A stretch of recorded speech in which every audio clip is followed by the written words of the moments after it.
জাপানি ভাষার হিরাগানা এবং কাতাকানা এই বর্ণগুলো অনেকের মনে থাকে না। এই অ্যাপসটি দিয়ে কুইজ আকারে বা এমসিকিউ আকারে এই বর্ণগুলো আপনি প্র্যাকটিস করতে পারেন। এর ফলে আপনার ব্রেন খুব সহজেই অক্ষর চিনতে পারবে।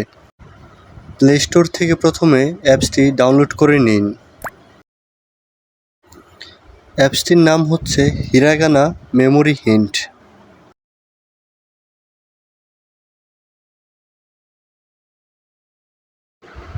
অ্যাপসটি ওপেন করার পর কুইজ অপশনটি পেয়ে যাবেন।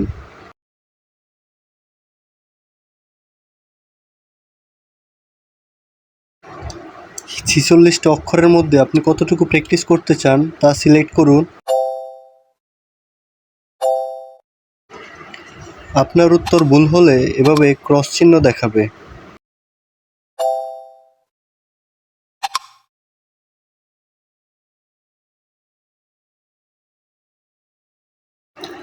একইভাবে কাটাকানা মেমোরি হিন্ট নামে সফটওয়্যারটি ডাউনলোড করে নিন।